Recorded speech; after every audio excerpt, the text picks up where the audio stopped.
Running it back, that is what we are doing on this edition of RotoViz Overtime. We are joined by Blair Andrews, who we talk about a lot on the show. His fantastic work up on rotoviz.com, a major part of the website, the team, one of the owners at RotoViz, and we obviously have another one of those in Shawn Siegele, who I know people of listening to RotoViz OT are well acquainted with at this point in time. My name is Colm Kelly, and we are drafting in the $125 tournament over at the FFPC.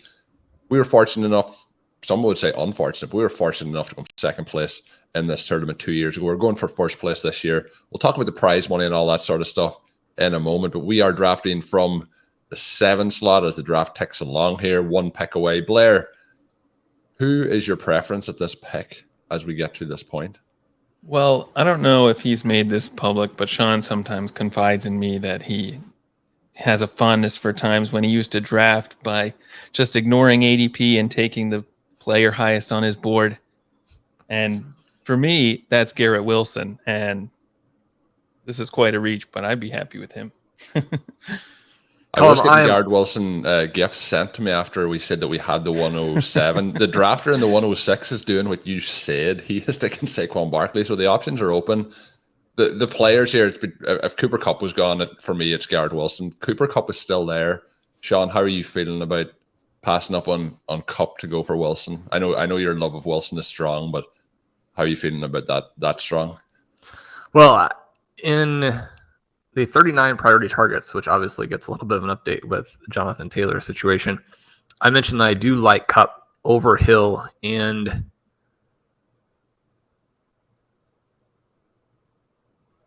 Eckler. Sorry. But I was going to pitch Garrett Wilson as the pick here. So if Blair is okay with that, let's go. I mean, let's win the whole thing. I'm 100% on board. Let's do it. Some of the hype might be coming from watching Hard Knocks, but it's hard to watch that and see, how does this guy not get 1,500 yards and 15 touchdowns? At least. I was going to say at minimum. But I thought for a second, I thought maybe you were going to say that some of the hype is coming from RotoViz Overtime. And I was like, that's a little circular. I think there's quite a bit of the hype is coming. Well, yeah, that's true. So we do go in. This is going to be fun. In terms of how much, Shawn, are we trying to win here in this contest? I know we're trying to win all of it. $200,000. 200,000. So we're going for it. But the reason I bring that up is we're going to see a lot of people go for the players they want. So far in this draft, Barkley's gone there, Pollard, Eckler. I don't really see any chances that Wilson comes back. There was obviously the point or the opportunity to start off with Kupp and then Wilson. Who, Blair, here as we move back in the second round, or some of your priority targets? I'm sure you'll have seen some of Shawn's drafts this year. You'll heard some of the drafts that I've done with him. It's been really tough to get Shawn not to draft running backs in 2023. So can we get a wide receiver start here, or is Mark Andrews potentially in the mix? Yeah, I think Andrews is in the mix. There are also 2 guys who haven't come off the board yet, who, if one of them somehow slipped to us, would be pretty exciting. There goes one of them. That was CeeDee Lamb. The other, of course, being Amon-Ra St. Brown. Yeah, that would be delightful. There he goes. That Cooper Kupp St. Brown start is incredible to the that's draft pretty out nice. of this spot. So we are back on the clock. So the options that would set up for here is probably Waddle or Andrews for me. ADP, Devontae Adams would be the top option. Derrick Henry kind of goes in this range. That was a hammer blow with those last 2 names going off the board. Mm-hmm. As the guest player, Calvin Ridley at the 201 is flagrantly absurd. Yeah. I love Calvin Ridley. He's one of my favorite players. It's nothing against him. I hope he has a huge season and makes that statement look even more absurd than what I just said. Blair, Jalen Waddle, Mark Andrews. I haven't drafted a lot of Mark Andrews this season, so it would be kind of interesting to get a share here. But I think Jalen Waddle's the answer. But if you want Mark, I don't have a strong preference. I like Waddle. What about you, Shawn? Well, 2 seconds, 1 second. Mark Andrews. I know, actually, Shawn, let's take a pause here. I just enjoy the fact that there was a real panic in that tone there from Blair as he said 1 second. I didn't want to get Derrick Henry. No, don't worry. We've got the we guys. have We've got the guys in the queue. We're in no danger of getting. Sean almost auto-drafted Najee Harris recently in one of our drafts. I believe, Sean, that might have been the main event draft. I don't think that's true. I again think that we did have players in the queue. What I actually didn't want is to get Mark Andrews and then to have that backfire on us and it'd be my fault. Oh, you didn't want the stigma of being the non-Jalen Waddle drafter. Yeah. The reason I would pass is we drafted in the main event last week, and when you're at the back of the draft, it can be very, very, that was from the 112, it can be very hard to get those tight ends, but there is chances in the kind of middle of this round or the middle of the round that some of those guys might come back to you. I have to say, looking at how this has started, I'm very jealous of this draft right at the 8th spot with the Cup and Brown start at the 108. That has to be pretty unique. Well, Star Fox is sitting there looking at it like, I'm glad those guys there at 7 and Catch Yourself On don't have any idea about ADP or any of those other types of things. No, so I love this 2-player start. Getting these 2 guys together is one of my favorite things for this offseason. Obviously, you're giving up a little bit of ADP value. Blair, what direction do you think is the right move there? We're kind of in the midst of it, and then Colm jumps in with, I think Jalen Waddle is the pick. No, I mean, I do have Jalen Waddle ranked ahead of Mark Andrews, and the only reason I was kind of leaning Andrews is just kind of to diversify my own portfolio. So, little selfish reason there, but I love Waddle. I think he's someone we will be talking about as a easy first-round pick next year. So I'm good with this. Colin, it sounds like you were right. No diversifying the portfolio in the draft to win $200,000. We did, though. If we go, I think it was the main event. I did a similar scenario where we didn't take Breece Hall, and I think it was a similar kind of thing that I just said that the exposure levels, you want to balance those out. You don't want too much sunshine all day long.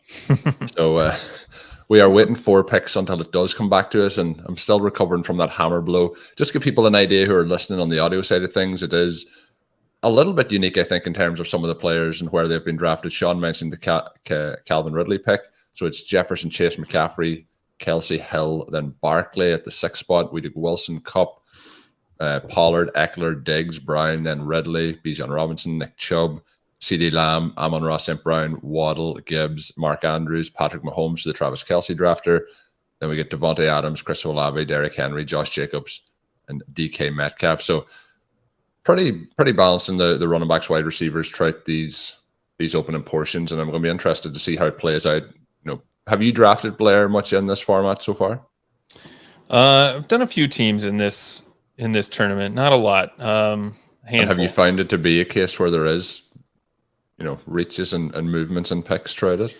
Not to this extent, at least so far, what we've seen with like Barkley and Pollard and Ridley. So yeah, it'll be interesting. I mean, I think this pick is pretty easy, right? Oh yes. I didn't want to say anything. I was fearing what happened just at the last pick. I think there's only one name here, Sean, for you, is there? Yeah, I mean, this is a great spot. And why is it Najee Harris? And why is it Najee Harris? Exactly. Let's get T. Higgins into this list. So Higgins ADP over the last couple of days, 304. We do get him 3 picks later. So now we have the 3 receivers we really like stacked together there. That part, I think, is a lot of fun. I mean, I think the decision to be aggressive, to go after Garrett Wilson, who has an ADP of 203. I mean, 2 players almost got back to us who have ADPs earlier than Wilson. And yet to have Waddle, both of those guys pretty significantly undervalued. And then for Higgins to drop those 3 picks, this is such a fun start. Blair, what do we need to do now to make this work from a big picture perspective? I mean, keep drafting wide receivers, right? I think that's the main thing. We haven't done a lot of like full-on 0 RB builds this year. And obviously we've talked in the past that some of the drafts we've done recently are in the Superflex format. Doesn't really work as well there because of the way the flex spots are, but the way the flex spots will work here gives that little bit of an additional option to the wide receiver position. One question I would have for you guys before we look ahead is seeing how the draft has played out and how some of the younger players seem to not have gone just as early as they would have by ADP so far. If we had a Went Cup, do you think there was any chance that Wilson gets back, or do you care now that it's Wilson and Waddle, because you only can have two of them if you go the way we did? How do you feel, Blair? Would you rather have a Cup Waddle team now, or are you just Wilson's your guy here?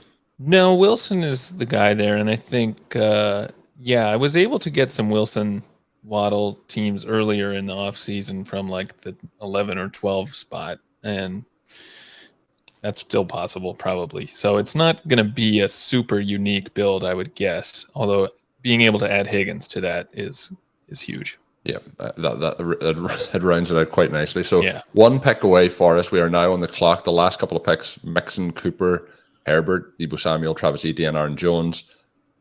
Shawn, I'll go to you this time. Who's your kind of top of the list names here? Well, with those three receivers, I mean, even with the issues, taking the plunge on Breece Hall is pretty appealing. Blair, as we look at this, I mean, the two other names that kind of jump out there, young receivers and Christian Watson and Drake London, to me, they feel a little bit pricey at this level. They have a lot of risks. Obviously, I'm arguing for a running back risk. Are Watson and London guys you're looking at, or is this a Breece Hall pick? I think this is a Breece Hall pick. London is a little bit more tempting to me than Watson, but as you said, there's a lot of risk in that offense, and you'd like to get a better price on London if you can. Shawn made the pick. We take Breece Hall. I do. We've done this a few times, Shawn. We've got the Wilson Hall teams. Blair, for you, any concerns with the running back wide receiver on the Jets offense together? No, not so much. The Jets, but just in general. No, specifically the Jets, I think it can work. I think there are a few teams where you can build these running back, wide receiver, get the top guy at both positions, and it'll still work out. And given the weapons the Jets have, I think they could be one of those teams this year. So I'm excited. And one of the other elements here is that specifically in this tournament, and again, specifically in the last handful of days, Drake London is almost getting back to our spot. Yeah. And so if we were to see that, it would be pretty exciting. It would be, again, this dynamic where maybe the young receivers are falling a little bit.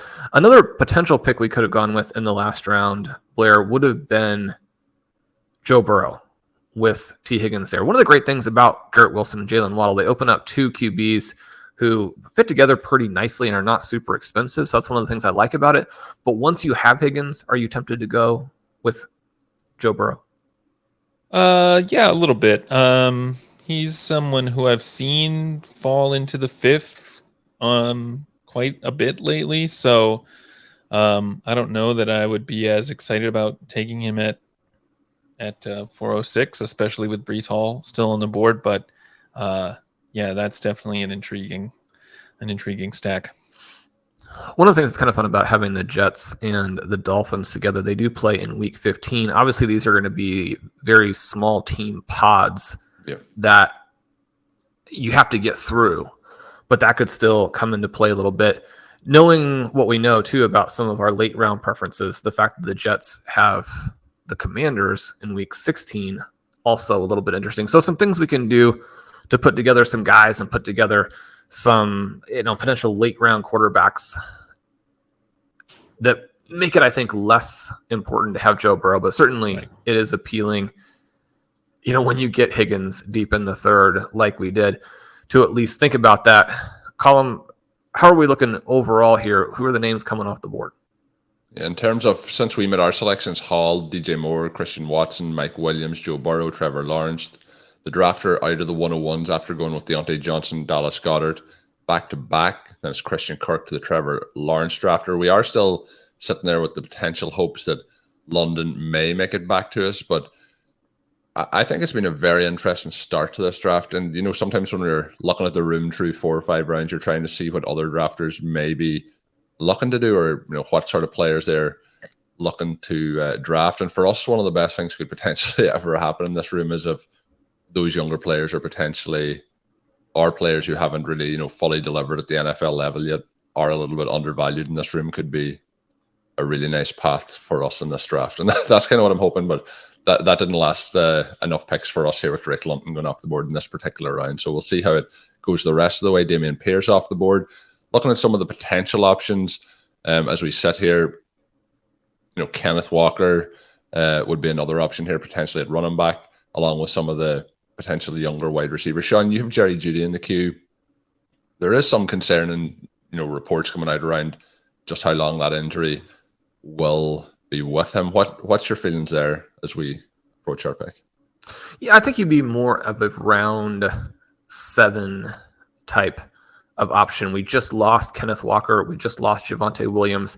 This sets up very nicely for Blair's hardcore preferences here. Blair, you just wrote a fantastic article about the main event that you and Hassan are doing with the ship chasing crew. One of the things that it talks about is this dynamic with the Steelers receivers. Deontay Johnson went off of the 412, but we have this opportunity here. We have Brandon Ayuk, George Pickens, Jahan Dotson. All 3 of those players really fit what we want to do, and we probably have to take one here and then one on the wrap back. How do you like to build from this spot? Yeah, I mean, based on ADP, I'm seeing it doesn't look like Pickens is getting back to us in the 6th. So if that's kind of where you're leaning, I love Pickens. I think he should be going earlier. I like Ayuk too. Colm, Ayuk or Pickens? Let's go with Pickens here.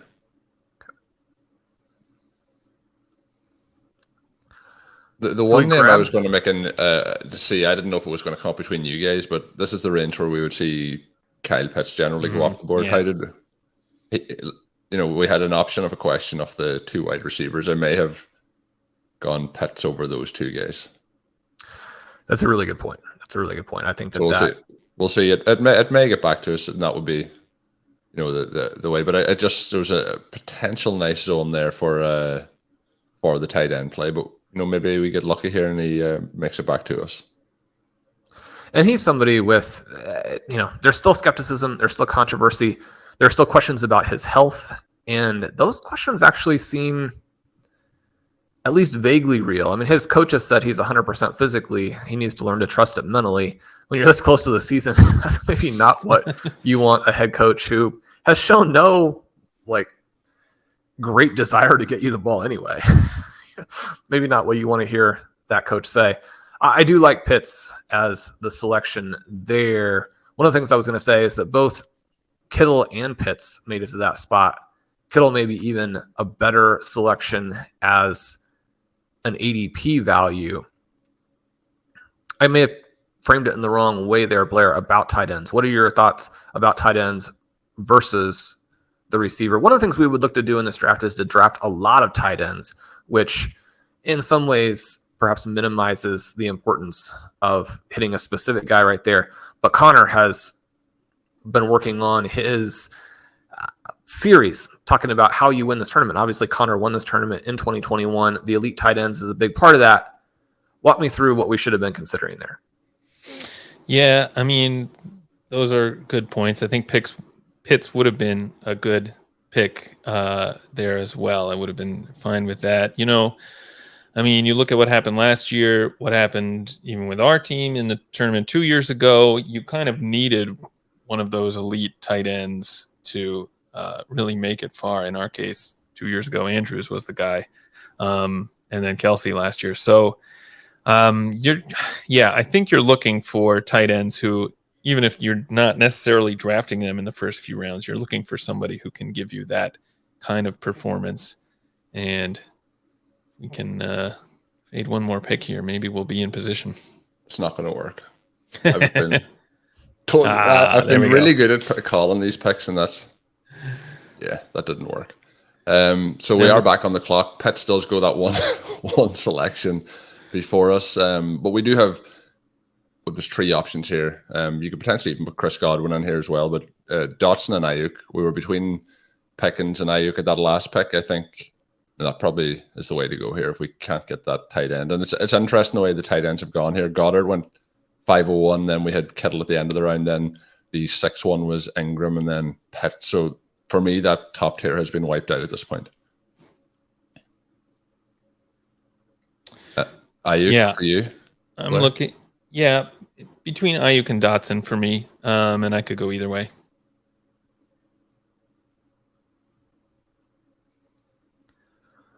I've got an absolute ton of Jahan Dotson, and Brandon Ayuk gives us a little bit of an ADP value there. I also think there's a chance that Dotson could come through.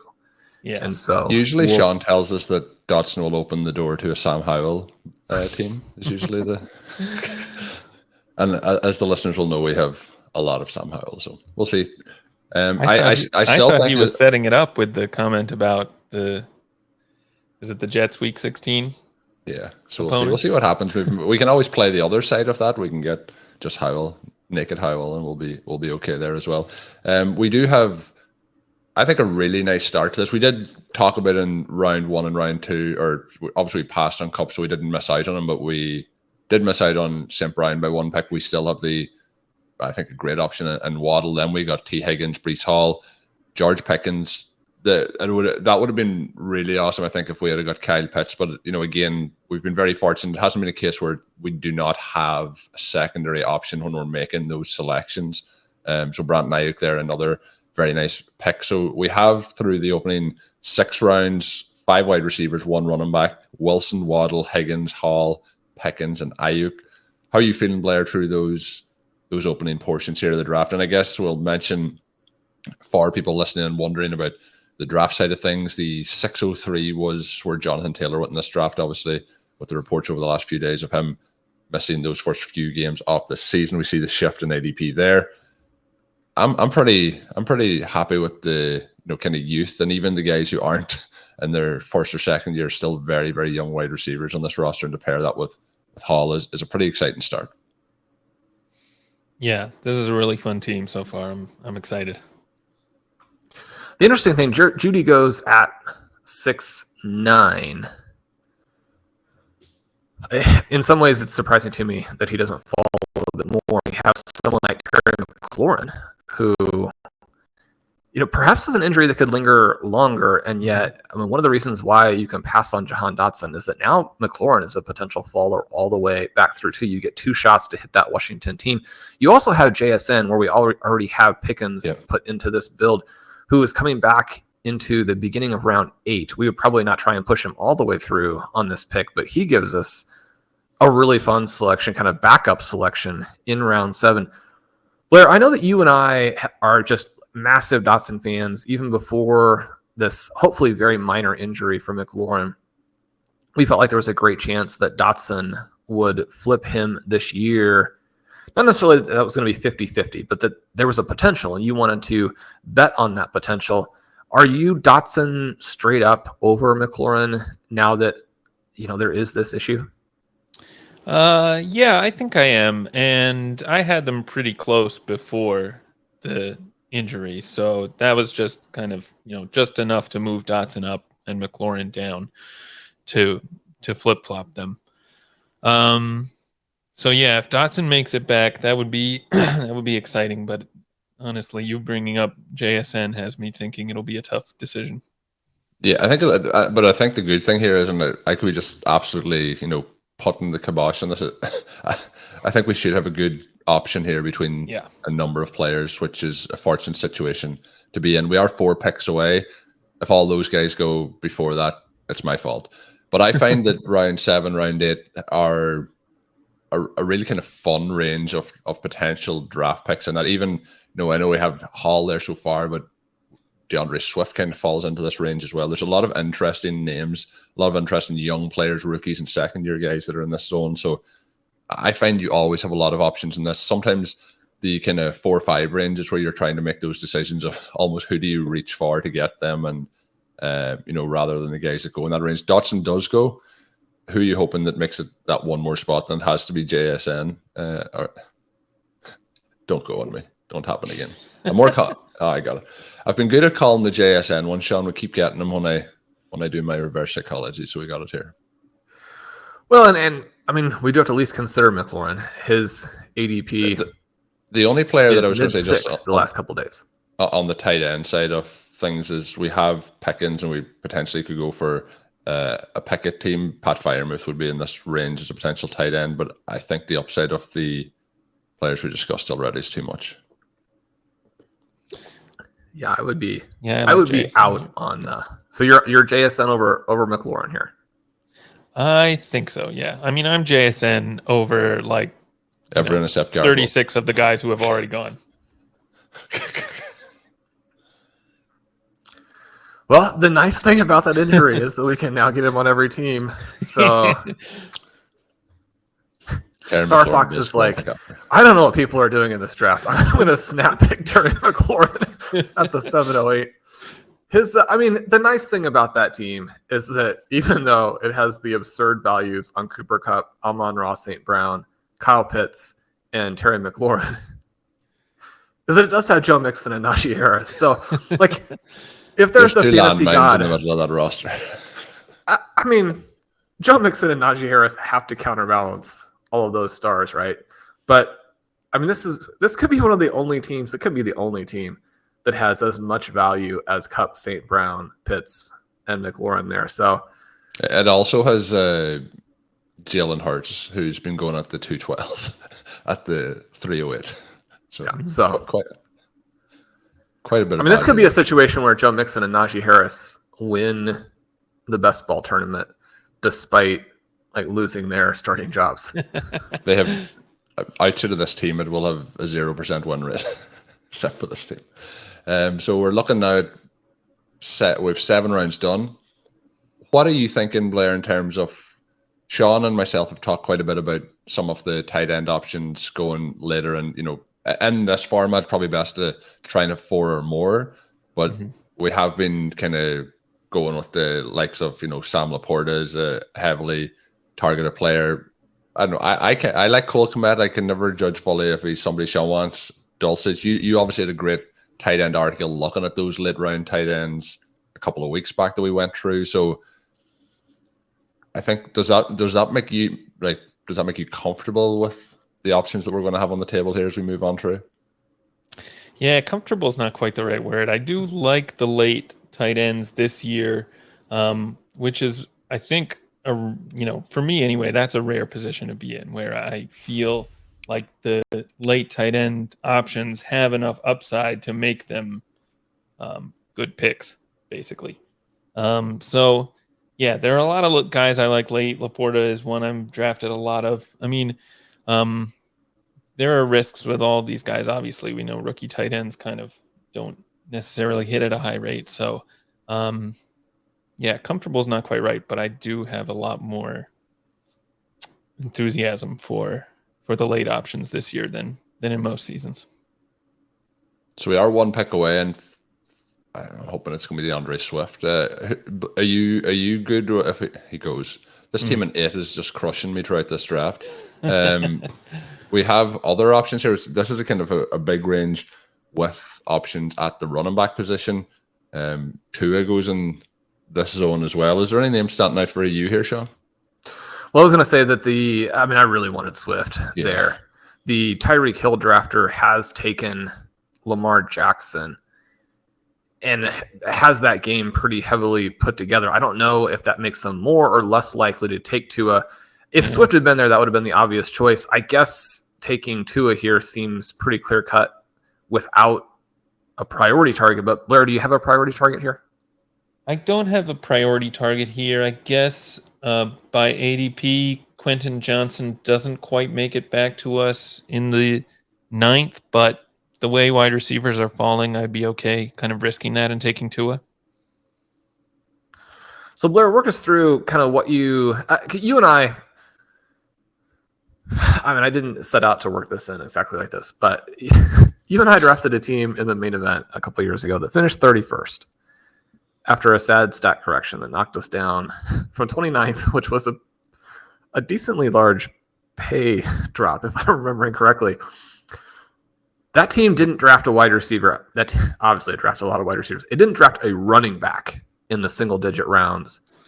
This is a very different dynamic, though, here in Best Ball. Now, in the FFPC version of the contest, you have 20 rounds as opposed to 18. You have a little bit more there. But when I'm looking at our 6 wide receivers here early, I'm starting to get to the point where I feel like, not that we would be completely done, but we could be done if we wanted. But maybe it's one more. You mentioned Johnston. He's obviously a priority target for us. Treylon Burks is somebody who maybe is even more of a target for me with him being back at practice. Again, somebody who you probably are going to get a great value on, but you never know what people are going to do. What are you hoping to do in the single-digit rounds at wide receiver, knowing all the things you know from the Roster Construction Explorer and writing these best ball workshop pieces? What are you looking to do in the single-digit rounds, and then what does that mean for your overall build here at wide receiver? Yeah, I agree. I think we could be done at wide receiver here. I think building out that depth and giving yourself kind of a lot of shots to hit that upside wide receiver guy is pretty important. So even on teams where I'm really heavy at wide receiver early, I still, kind of want to keep taking more of them, and maybe that is like a bias that I need to figure out how to overcome. But yeah, I'm definitely happy with the wide receiver room we've put together here. I think that both Johnson and Burks are good picks, and I'd be happy with either of them. And I believe you could take both. And with Breece Hall on this team, it's not exactly a 0 running back team, so I don't feel the need as much to load up as deep a running back room on this team, if that makes sense. I just love the fact that one injured running back behind Dalvin Cook, one of the top 3 or 4 running backs of the last decade, is enough running back for us to get across. Blair, I don't know what happened to the Shawn Siegele we used to know. 2023 changed him. But I think if we had got DeAndre Swift there, we might have been actually done at running back for this draft. What do you think, Blair? Yeah, that's right. Just bet on those guys to stay healthy. Yeah, so we 2 backup running backs. This will be the year. This is the year. We're good. Dalton Kincaid went after our last selection. Brandon Cooks, Elijah Moore, Pacheco, AJ Dillon, Cortland Sutton, Charbonnet. Then we get Geno Smith, Antonio Gibson. So we're 3 selections away. We did talk through some of the names there. Again, I am hopeful. I have much more hope from the left side of this board that we're getting the players that we want than the right side of the board. I think, that Swift one did sting a little bit. But I mentioned to Shawn in one of the recent shows that when you finish up these drafts after it, and then the teams that we have had that have been successful, there's always those decisions where you miss out on a player, and maybe that also can work to our advantage. So 1 pick away, Daniel Jones goes off the board. I think we're going to have a conversation here between Treylon Burks and Quentin Johnson as the potential options, unless we do want to look at some of the running backs that will be available, but they feel like the standout picks here. Well, I was going to make the argument for Brian Robinson, who does go 2 picks ahead of us there in the Fantasy Pros piece that will probably be up when this releases. Look at the best picks in every round, and I was going to sneak in the fact that the next Josh Jacobs, the 2023 Josh Jacobs, is not who you think it is. It is Brian Robinson. But that's not an option. Blair, the 2 guys you were kind of talking about have made it. Treylon Burks, Quentin Johnston, you have the pick. Where are we going here? I think there's a chance that Burks could sneak back to us. That's the one thing I would say. I'd be Johnston. The number 8 drafter is going to draft him 1 pick before us, but there's a chance that Burks gets back. I guess if we wanted, it's too late now, obviously, and maybe these guys will make it back. But there are a couple running back options that are slightly interesting here, I think. Oh, so you were going to go back off of your wide receiver. So who do you like here at running back? I was looking at P. Ryan. I was looking at Jaylen Warren. They're not must-have guys for me here. I would hope to get them. And if they fell to us at 10:06, I think I'd be happy with either of them. So I wouldn't have necessarily been pounding the table for them in the 9th round, but I took P. Ryan as the 4th running back earlier today on the Best Ball Banana Stand. He was one of the players who made the top 15 zero RB candidates countdown. I had a ton of him before the Javonte Williams news, and one of the things that I wanted to have a ton of both of those guys so that I didn't have to chase the player who went up. And I was kind of thinking about this from the perspective, too, of, I mean, you're really hoping that it comes out to be Williams, who is the riser, because if you've overpaid for some P. Ryan shares, I don't think that's a huge deal. If you've overpaid for some Javonte Williams shares because he's injured and is going to be able to play, then those are just holes in your teams. So I like the way that this has panned out. I think that P. Ryan is basically Mark Ingram in that offense. You think about the Alvin Kamara, Mark Ingram days there with the Saints, and I think that P. Ryan is probably more talented. And so I do like that. Jaylen Warren's obviously in a great situation. It does look like Treylon Burks may come back. We also have the situation here where Aaron Rodgers probably doesn't come back to us in 11. So if we feel as strongly as we felt with Garrett Wilson to select him in the first round at 107, then we have to at least consider his quarterback here. Those would probably be the 3. Oh, so again, I mean, what's the scoop here with Star Fox? Because if you draft 2 good running backs where you took Joe Mixon and Najee Harris, then, I mean, you could start counting your $200,000 today. Right? Can you imagine if he took Hall instead of Mixon? Yeah. Oh my goodness. He'd have already won this whole thing, or she, or whoever. I mean, that is an amazing, amazing team. Yeah, so they are doing there. I'm sure people have guessed they have taken Treylon Burks 1 pick ahead of us, so we are on the clock. Shawn, the other player I'm going to pitch for here, we only have 30 seconds, but Sam Laporta is not going to get back to us either. If we want to think about tight end there, Yeah. So let me know what you are thinking here. We miss out on Burks, so it's either Aaron Rodgers, Laporta, or one of those running backs, and they're all in play. I think we can skip the running backs. It'd be Rodgers or Laporta for me. All right, Colm, Rodgers or Laporta for me. Okay. I cannot. So Colm's like, I don't know why Shawn just completely ignored tight ends in this draft. the reason I didn't say Kyle Pitts when the question was about George Pickens or Brandon Ayuk, who we ended up getting both of them, was like, me and Shawn had this conversation on a lot of drafts where I'm like, TJ Hawkinson. Shawn's like, I think we can push tight end a little bit longer today. And I'm like, so. Well, I love TJ Hawkinson, but like, he's also doing like the weird Holden thing, right? Where he's got all of these various maladies that, like, if I had it, you know, I wouldn't be able to get up in the morning, but a professional athlete is supposed to actually be practicing and playing with it. So, but yeah, so we do take Sam Laporta. I guess I'm okay. Like, if we haven't taken a quarterback to that point, and obviously we selected 2 already, Rodgers may come into the conversation. I do assume that as we get into this, we're going to look at some of those later round quarterbacks that we have been drafting in the past. So as much as I love Aaron Rodgers, even though he's no longer with the Packers, yeah, doesn't get me excited to draft in fantasy. Wasn't it a Rodgers stack that helped us almost win? Almost win in. That was a Devontae Adams Rodgers stack. Yeah. That, remember, they were so far ahead at halftime that they decided they didn't need to play either of them any longer. That's right.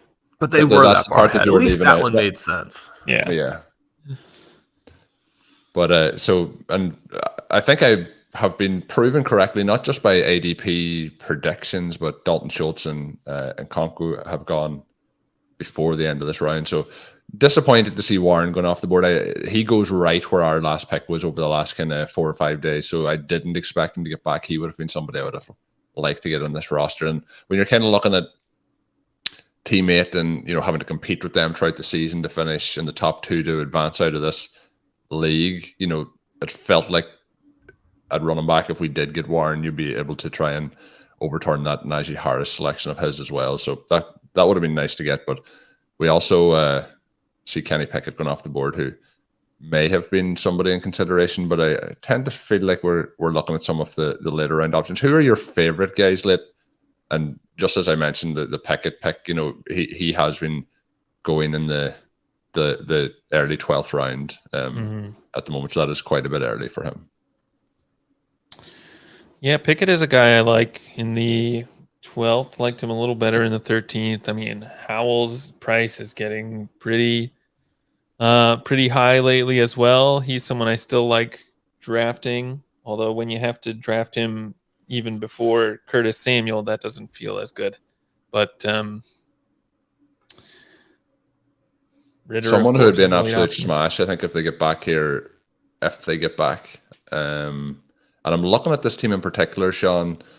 They do have 4 running backs, but team in 5 has a Walker, Dobbins, Robinson, Warren team, and feels like they might be reading some of Shawn Siegele's work potentially with some picks like that.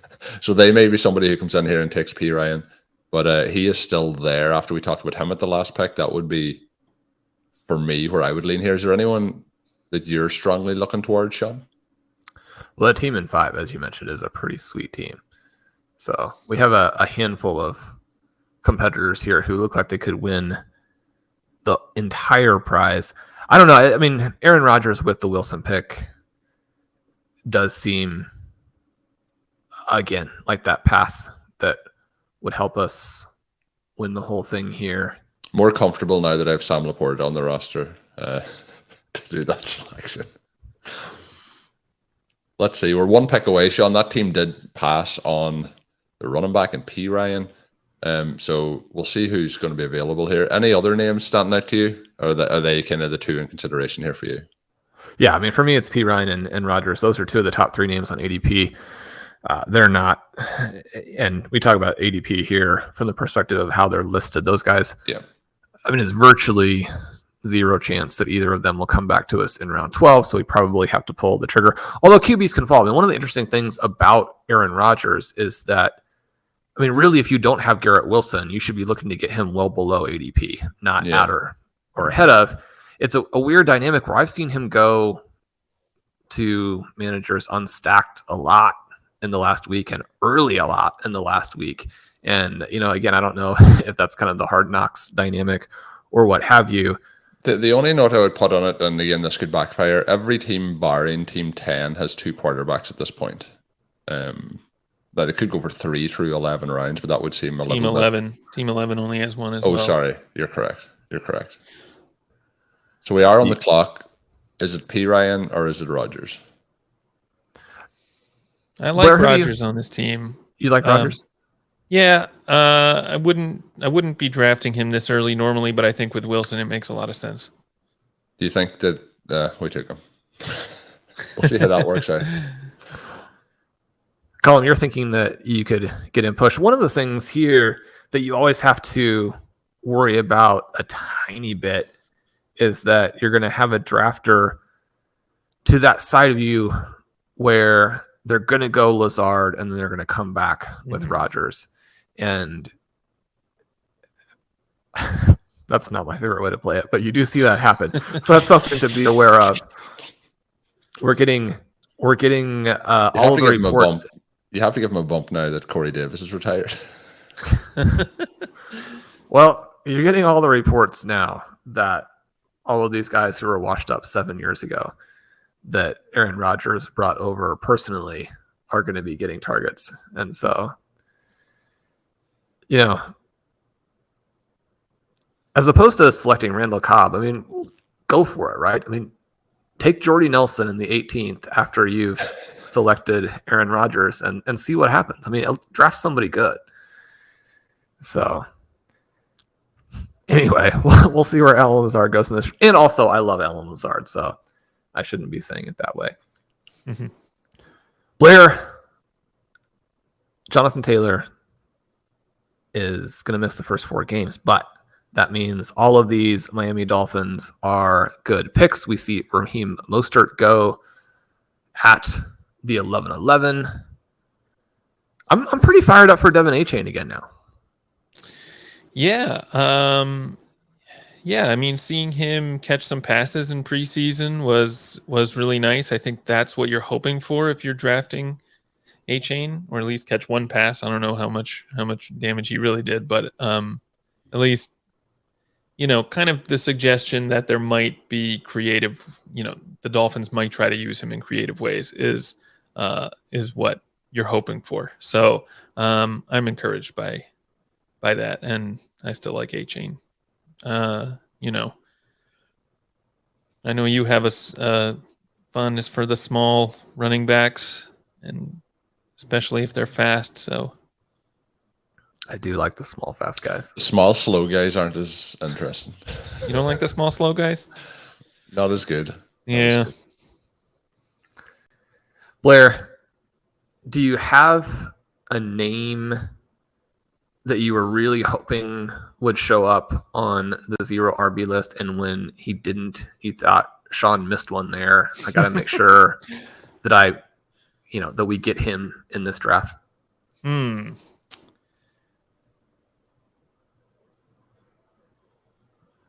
That's a good question. Putting him on the spot. Every running back in the NFL, which one is it? Now I got to remember, because the first one came out so long ago. This guy might have been on it, but I don't think you had Deuce Vaughn on there, right? No, and that's a fun one where, you loved his production in college. He's somebody who has been, good in the preseason, good in training camp. They, release some other guys. The names that they have there on the rest of their stashes are not appealing, which doesn't mean that they couldn't hit. Mm-hmm. You get some workload as a running back, you can score some points. But Deuce Vaughn is an interesting one. We want to keep him in mind, hopefully for later on here. We have probably two names who are pretty intriguing and would make sense by ADP in A-Chain and then Tyler Algier.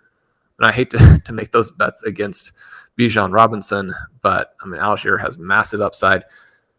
Do either of you guys have a strong preference between those two? Well, A-Chain, it depends if you want to link it in with the Dolphins side of things with Tua and Waddle already mixed in there. That would give me a slight edge towards him just because of that. I think I'd have A-Chain above Algier anyway, but that kind of tips it. So yeah, I'm good with A-Chain. So that leaves us now in both of these stacks. We have the quarterback, running back, wide receiver. Gives a lot of ways to attack the offenses, and especially when you're in those weeks in the chase. So it's I think it's rounding out pretty nicely here through 12 rounds with Wilson, Waddle, Higgins, Breece Hall, Pickens. Then we have Ayuk, JSN, Tua, Quentin Johnson, Laporta, Rodgers, and A-Chain. Shawn, when we're going through here, we got Laporta. He's kind of our guy this year. I guess we have to, we no longer have Albert Owen in Denver. We had to fit no more. But he is on an NFL team, right? He was traded for the slight possibility that it'll help the Broncos move up picks in round 7. Am I remembering that correctly? Or well, they did. The report came out first that he was going to be cut, and then they got something for him. So they got more than they thought. I think they were going to get. So Tyler Algier is off the board. We have seen a big run on tight ends in the last 3 rounds. So we mentioned we took Laporta, 3 tight ends in round 10. We get 4 tight ends in round 11. We have 2 so far in round 12. Out of the guys that are kind of going to be going in these next 2 rounds, Blair, have you any priority tight end targets that you can think of? That aren't off the board already? Not really. I think the next guy that I really like at tight end is going at the end of the 15th, it looks like.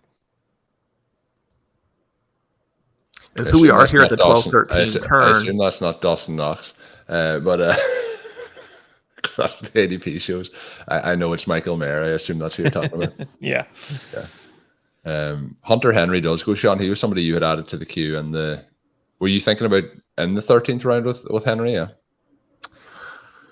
Not necessarily. Just making sure that we're keeping track of tight ends now after I wasn't doing that earlier on in the festivities. We have Jameson Williams go at the 13:02.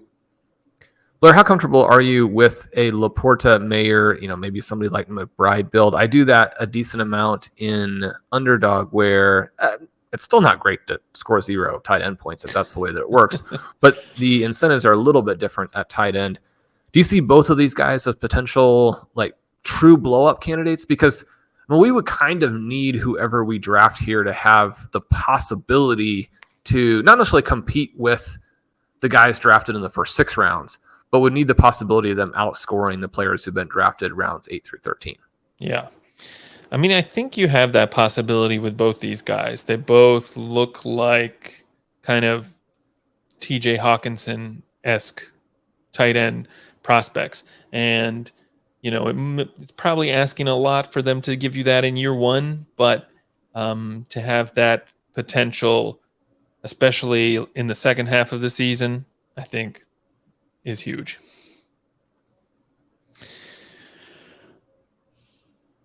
And I mean, yeah, like you said, with Laporta, Mayer, and then even a McBride, that's still kind of thin. I mean, in this format, maybe we're looking at, I don't know, a 4 or 5 tight end build even. It'll be hard to find 5 tight ends between now and the end of the draft that we want to select, but we'll look. The other Shawn player, I just want to ask this to both of you. So we have now 2 Aaron Rodgers as our 2 quarterbacks. How are we thinking at the quarterback position here? Do we need another additional one? The reason I mentioned that is this would be kind of the point where you would consider Sam Howell as a potential option. But are we thinking here that we're good at 2, or do we want to have 3? No, I don't think we can take those guys at those spots and then add a third QB. If you get to the 19th, 20th, and something silly like Desmond Ridder still being there, and you don't have other guys you like, then I think you look at it. Otherwise, I don't think you can really go that way. One of the reasons that I maybe have been, trying to save a wide receiver pick for this spot in the draft is that I think that pretty clearly the best 2 players here are Marvin Mims and Rashee Rice. And even though we do have a fairly stacked receiver room and have some pretty big needs at running back and tight end, I guess I would argue for Mims here. Do we need to make a different pick, though, in order to balance the roster? Blair, what are you seeing?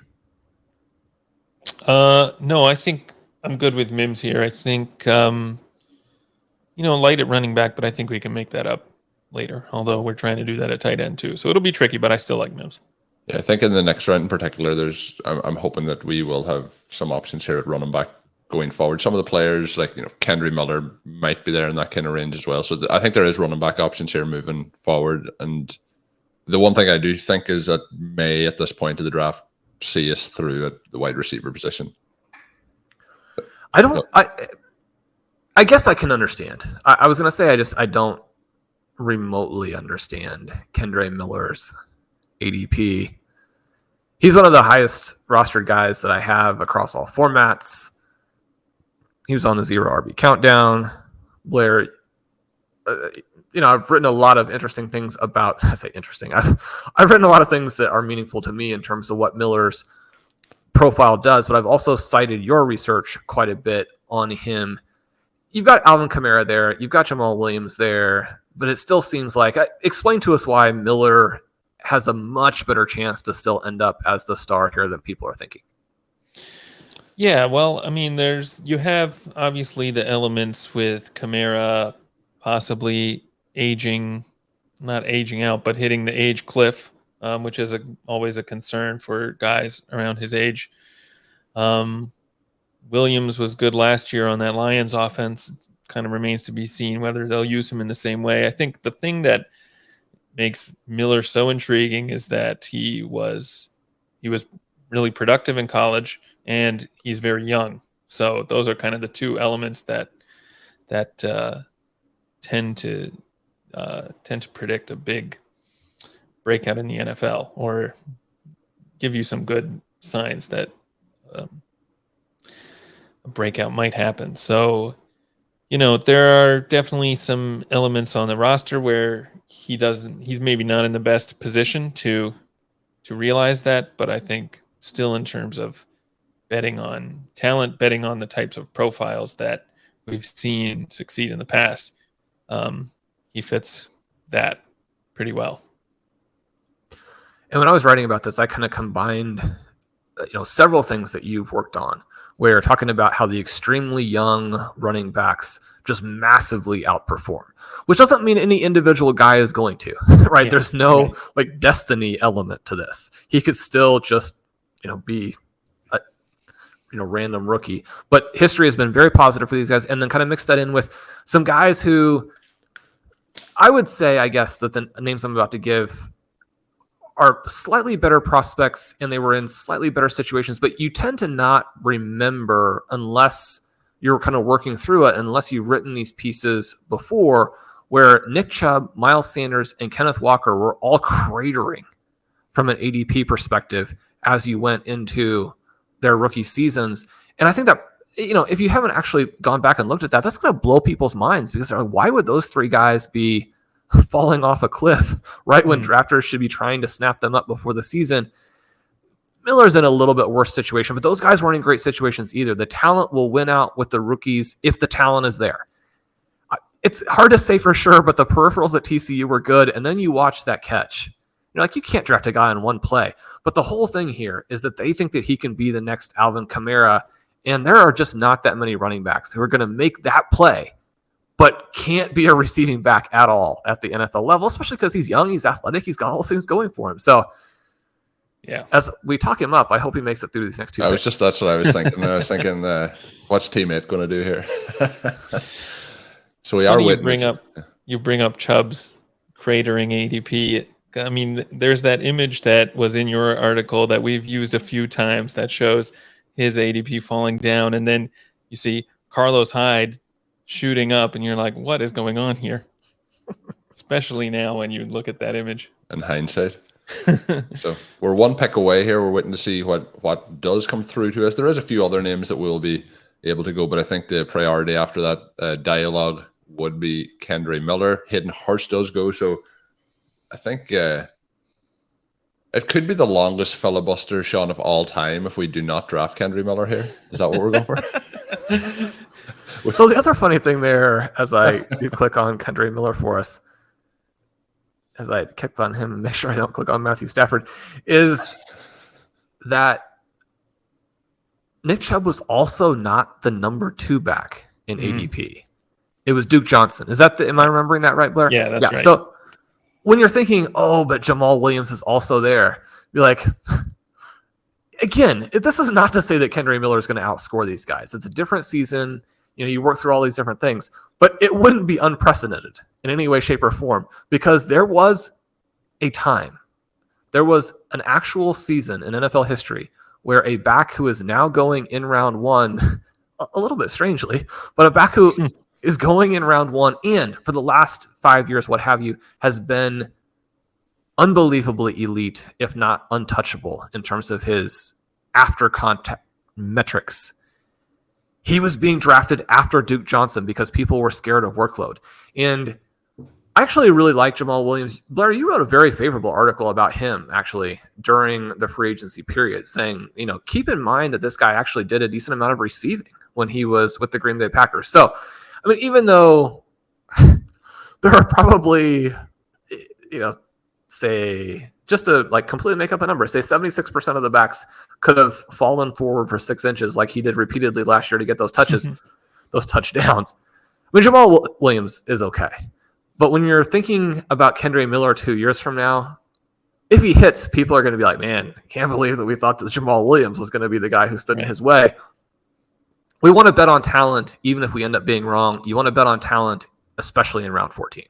So one of the players that we had talked about earlier has gone off the board, and that is Trey McBride. He would have been one of the priority targets at tight end as we move forward here. That pick was at the 1502, and as we look at where he has been going in recent times, he's usually in the mid 17th round. So I think even for us here, he may not have fully been in the conversation, which is disappointing to see him go at this particular point.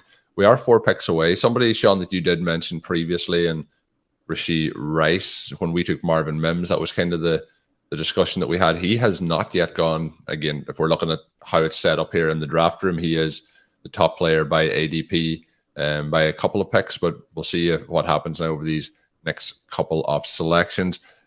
How are you feeling at wide receiver, Shawn, at this point? The needs are obviously mostly for us at the moment at the tight end position versus wide receiver. But with maybe the disadvantage we may have at wide receiver with the lack of options remaining, should we continue to push that wide receiver advantage and make sure we're filling those flexes and trying to win it in that way?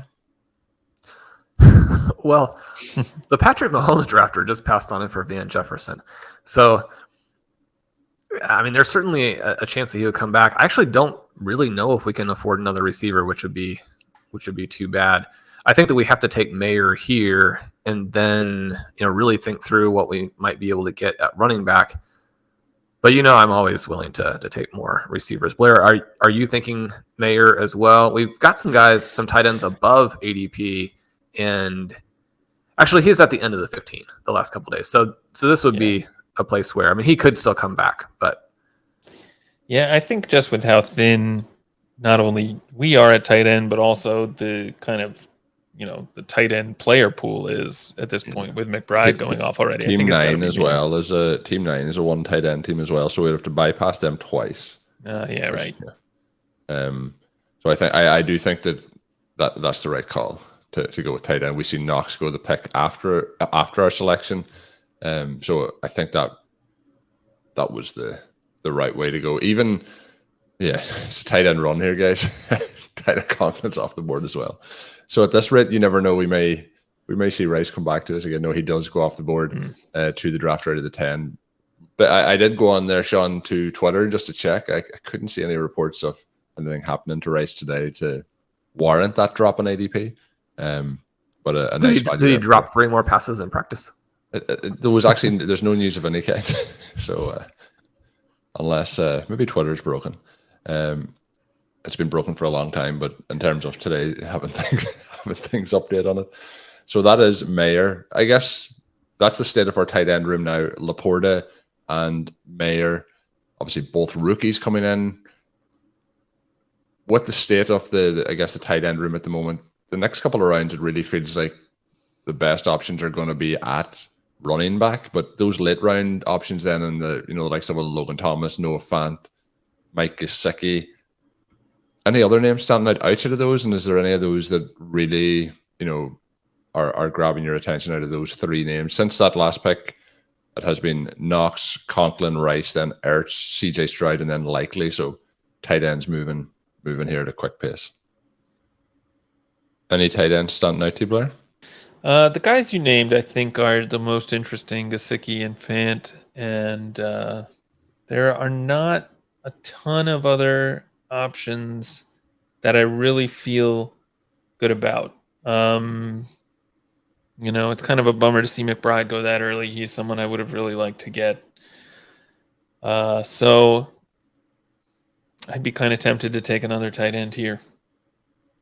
On the other hand, there are some running back targets that are interesting. There's not that we need it, but there's another wide receiver who I like, who's a value here. And he is Jalen Hyatt. There you go. Okay. He's still there. Yeah.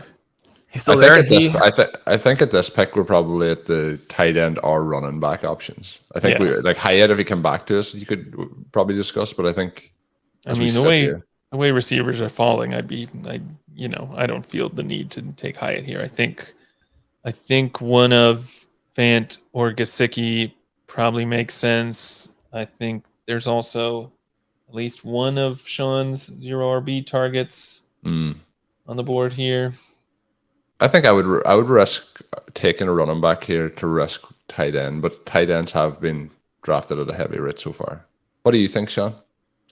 I don't know that any of the targets that I have are really priority guys at this level. The player that I would really like to get is Sean Tucker. He seems like he's going to end up as the starter for the Buccaneers, not necessarily in the first month, but they've said enough positive things. I mean, they've more or less said he's the best athlete they have. And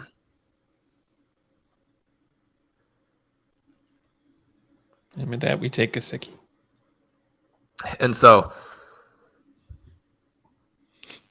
that was quite the filibuster, Shawn. Can you share the thought process there? I'm not through these editing that. players. I'm not editing that pause out. There was just a pause where we've got three people.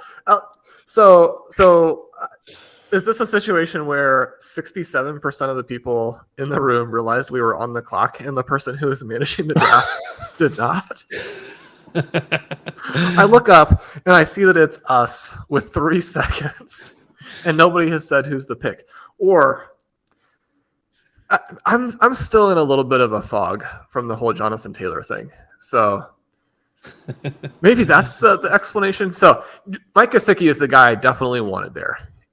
I don't think that we could have risked him coming back.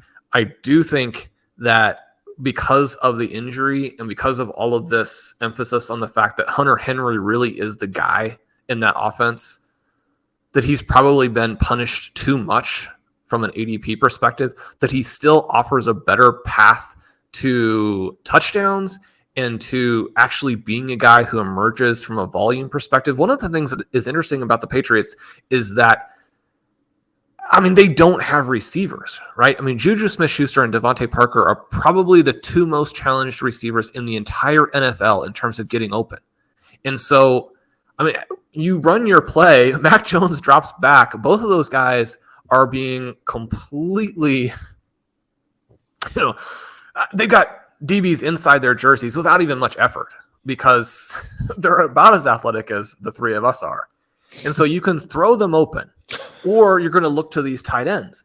And I mean, Mike Gesicki is one of the best athletes in the entire NFL. Now, that hasn't translated into being a fantasy star, right? And if that were the main thing about him that mattered, then his production will be better than it's been.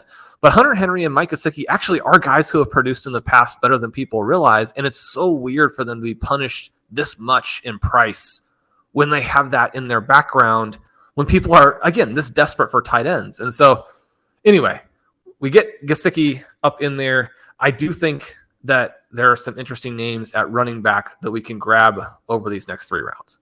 Mm-hmm. But again, I had no idea that we were on the clock.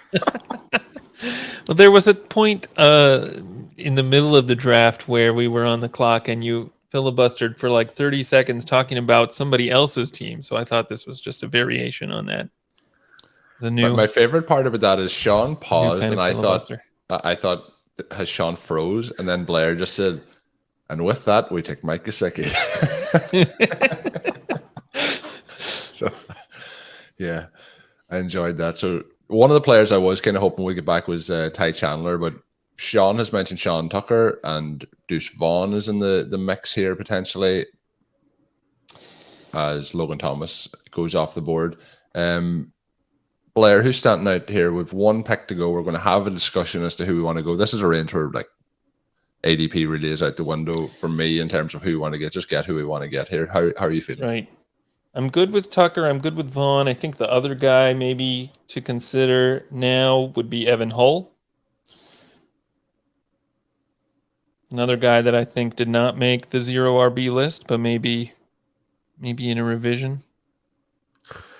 Yeah, so I'm going to do the update. So we'll have to defer here to the 0 RB guy, yeah. Shawn. No. We're gonna make Blair's pick, but I mean, it just seems like they have set this all up because they actually want Zach Moss to be their starting running back. And one of the things that's weird about Zach Moss is Shawn know we are on the clock. Like, Zach Moss has broken tackles at the NFL level the same way he did in college. He just doesn't run forward. But, I mean, it's a great arbitrage play on Joe Mixon and Najee Harris, who also, well, Joe Mixon also doesn't break tackles, so it's a different profiler. Blair, is this the Deuce Vaughn pick? Yeah, I like Vaughn here. He's actually the value by ADP, so I'm happy with that. So Team Catch Yourself On has selected Deuce Vaughn. We made that pick with seconds to spare, I think. There's actually time left on the clock. So we are up. We are now up to 4 running backs. We have 3 tight ends. We have 3 selections left to go. Ideally, if everything breaks right for us, you did mention earlier, and I joked about names left at the tight end position. You said potentially 5, but how are you feeling here with those 3 picks? It is going to be split. I think it's going to be split between tight end and running back here, but is it 2 tight ends, 1 running back, or for me, it feels maybe if the options are there, 2 running backs, 1 tight end. I'm struggling to see a name at tight end that excites me.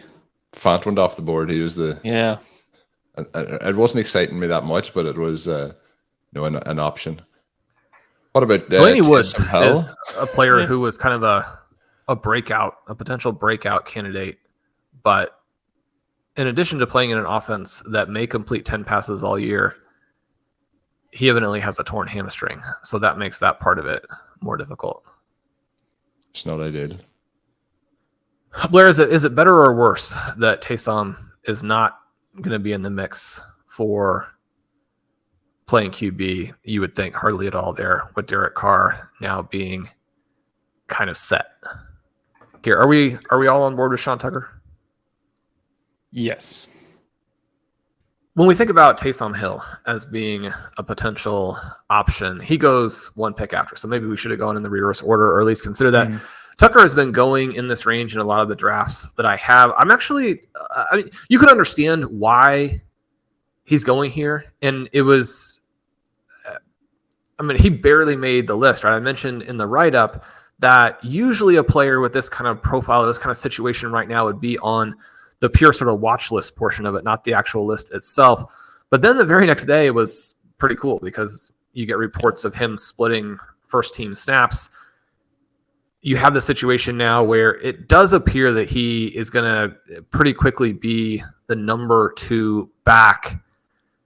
I know that he was undrafted. I know that we have a variety of problems there. One of the names that has actually come up for me, Blair, as I was writing about some of these guys, Philip Lindsay was a backfield dominator rating guy who goes undrafted, then puts up 2 1,000-yard seasons. And partly what you're getting there is a backfield that just actually didn't have any competition. I think that would be similar in Tampa Bay. And Philip Lindsay was very good. I don't want to denigrate anything that he did because I think that he's still sort of overlooked in terms of how good he was. But Tucker probably brings a little bit more with the stoutness in addition to explosive athleticism. Yeah, Tucker is really interesting. And like you said, another backfield dominator guy. I think you mentioned in your write-up that if he had come out a year earlier, he'd probably be someone that the community was just a lot more excited about in general. And we'd have him ranked ahead of Rachaad White already. So it's really interesting. Obviously, we don't, I guess, know his actual speed for sure, but rumors make that sound pretty interesting. So I'm 100% on board with Tucker. Anyone who comes to Philip Lindsay gets my seal. That's a good play for you. Yeah. Colm, as we're looking at this now, positional needs, player opportunities, we're up to the 3 tight ends. They're still pretty weak, but also the options are pretty weak. There's guys we should be going after one of the names here that's kind of interesting, even though people have lost a lot of interest, would be a Deontay Foreman. Have we lost interest to the point where he's not even draftable? Chase Brown goes. I still like that pick, even though the recent news hasn't been good. Chris Evans is a name I have in the queue. Blair, what are you seeing here? Chris Evans I like. Evans is probably the next guy on my board. I think maybe we could make a case for Jelani Woods if we really want a tight end. He did go. He went already. I missed that. All right. Well, I think it's Evans and Foreman, and I think Evans is the. I think it's Evans.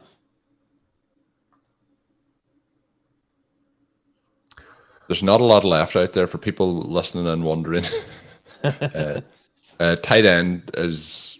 I would like to get another tight end on this roster, but looking through the remaining tight ends, for me, there's nobody left unless you went down to like a Darnell Washington potentially. But I can't see a name that's really standing out for me at all going down through the list. Sean has added Durham Smythe to the queue. That's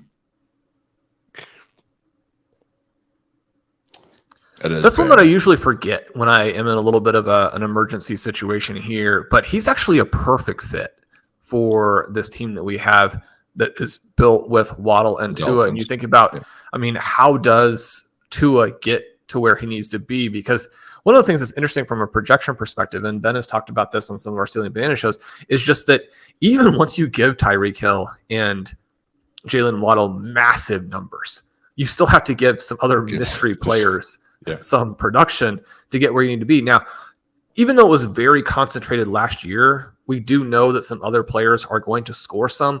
One of the things about this Dolphins team is it looks like they're actually just, sort of more fond of Smythe than they were of Gesicki, and that he could be that kind of stealth player where I'm guessing that, again, this isn't really the profile that you and I like to target, but especially on a team where it makes sense. Are you thinking of Smythe as being someone who is draftable in round 20 on a team that needs tight ends?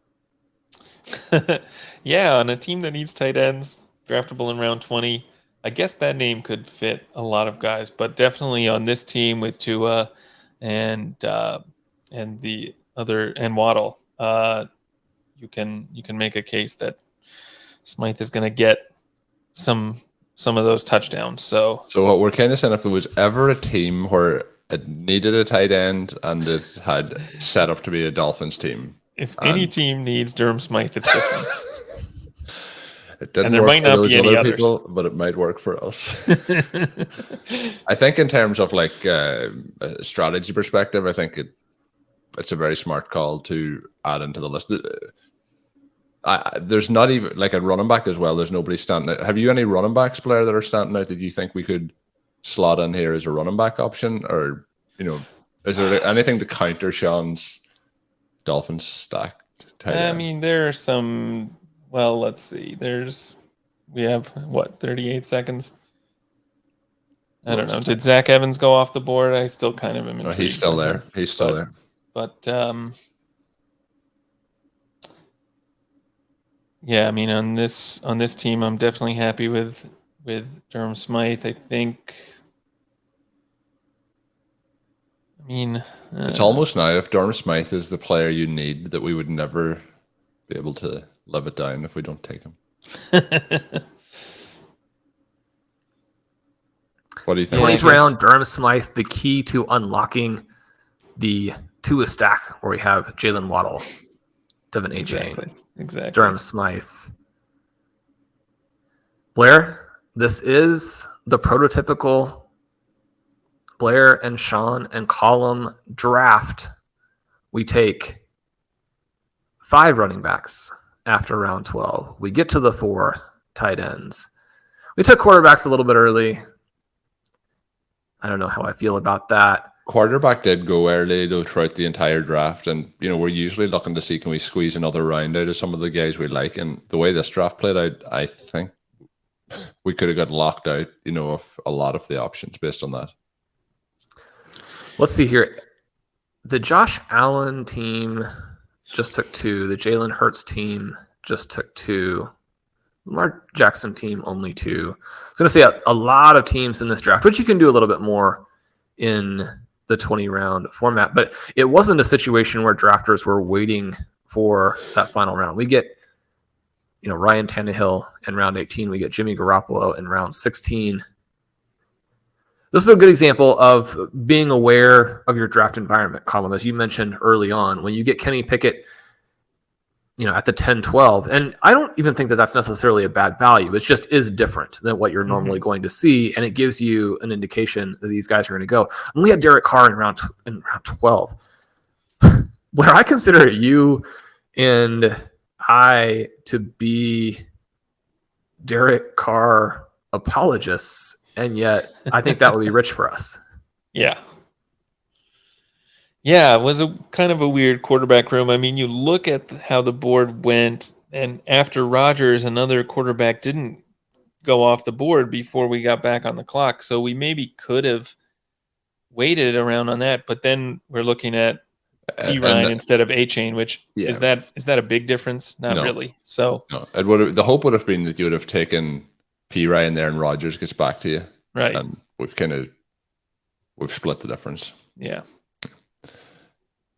So we'll run through the team. We'll talk it through, but I think it's going to be a fun team to look back at to see how it progresses and to see if we can go that one better this year. So it's a Garrett Wilson, Jalen Waddle, T. Higgins, George Pickens, Brandon Ayuk, JSN, Quentin Johnson, Marvin Mims to fill out the wide receiver room, Breece Hall, A-Chain, Miller, Deuce Vaughn, Sean Tucker, and Chris Evans at running back.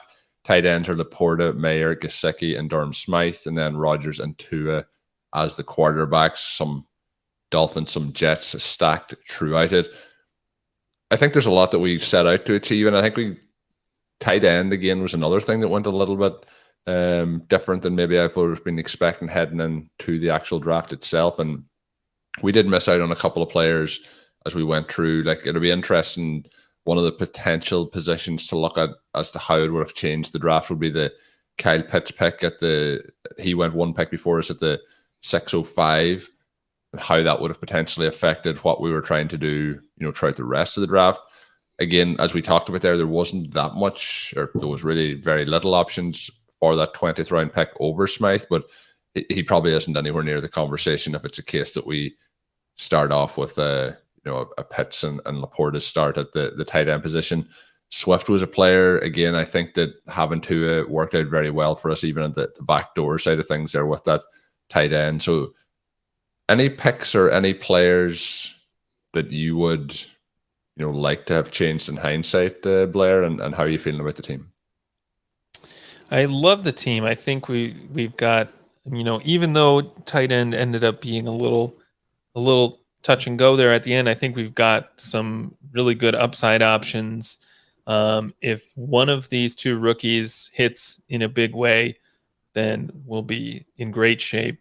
I think, it looks like we maybe could have taken Pitts in the 5th and gotten Pickens in the 6th or Ayuk in the 6th. I mean, we did get Ayuk in the 6th, so that would have been okay. But still, I'm happy with the team even without Pitts. I like the way we were able to round out the running back position at the end there with these upside guys. And yeah, Durham Smythe is going to score 12 touchdowns this year. So I would settle for 5. 5 would be a nice return. I think, though, as well, Shawn mentioned about getting the guys at the back end of the draft. Round 12 through round 19, there is only 3 non-running back selections in that time. And to get the guys that we got, those 5 particular players, myself and Shawn have talked in some of our other drafts that there's very, very specific players that we're looking to get in that range, and to get 5 of them is a nice way. Like, could have fell different ways and might have been potentially better, but I think we have to be pretty happy with what we came away from there. And then to also have Hall in the mix as well. I think I'm pretty, as running back rooms go, Blair, for when myself and yourself have ever had a team together, this is looking pretty good. And Shawn mentioned that this was kind of a prototypical Blair Andrews drafted team. All I needed to do to get one of these teams was to make sure we got Blair on the podcast. I knew we'd be able to come through then. How are you feeling, Shawn, about it? Have we enough running backs? I like the guys that we got, and this was a little bit more of a running back heavy draft where I don't think that I would have made a pitch for really anybody in those first 7 rounds. So we took Breece Hall, which I think was the right move. Kenneth Walker and Javonte Williams did not make it back to us in 5. James Cook did not make it back to us in 6. Brandon Ayuk was such a strong pick that I think you probably pass on J.K. Dobbins, but you can make that selection in a lot of cases. Certainly with JSN and Terry McLaurin coming back to us in 7, that was something that we could have considered there. I do think that the mistake in this draft, which was 100% on me, was not getting us set up to take either Kittle or Pitts in round 5. Because you do have, not only do you lose that guy, but you have some really serious downstream consequences, which we saw with the tight ends that we put together. And you lose the ability. I mean, if we had taken the other tight end earlier, then I mean, Rashee Rice in round 15, I think is kind of silly, right? And so you take him there. Mayer's got a good chance of coming back to you in round 16, and so you really like that. But having made that mistake, I do really enjoy the way that we drafted, and I really enjoy the picks that you guys had us on here. I also do want to say that even though we joked about it at the end, I think that's definitely, if you have selected Tua, that Durham Smythe should go. I mean, you should pick him where you can get him, which is where we did. But I think that he's a better pick than every quarterback who went. Sorry, we're obviously talking about tight ends. He's a better tight end pick than every tight end who went after Irv Smith. So Irv Smith goes at the 1402. I really like him there. There are so many names coming off the board here who I would give kind of the undraftable label. So I like how that works out for us. I really like this team because I think that the wide receiver firepower is unique in 2023 where, yeah, there are some wide receiver heavy teams, but the profiles that those drafters have are not great. And so you've essentially stacked up dead wood at wide receiver. That doesn't help you. Okay, so I love where we are from that perspective. And then, I mean, the late picks are upside picks. Blair, one of the things I wanted to ask you, though, here, you published some really good research on the site a couple years ago about rookies in best ball, kind of where they hit, where they're really risky, kind of how you want to look to put some of these guys together. One of the things that I know I struggle with, and I don't think that you necessarily need to couch it as struggle with, because, I mean, there are some positives to this as well, but I would certainly say it's a hallmark of your drafting strategy that you're also willing to take some of these rookie running backs late. I think when you're looking through the 0RB list, for example, and you're trying to figure out how do you use that maybe some of those guys are better picks in redraft. Some of them are better picks in best ball. When we were on the clock in this draft and we got the names we wanted, and yet are you concerned that, I mean, outside of Breece Hall, it's a bunch of rookies essentially, and that maybe there were some names like, again, I don't think they're as good as selections, but if Kenneth Gainwell had made it one more spot, maybe he's interesting instead of A-Chain. When we're there in round 13, instead of Marvin Mims, we could take Jeff Wilson. When you look at round 14, I mean, I just think clearly Kendre, but you could take Chuba Hubbard.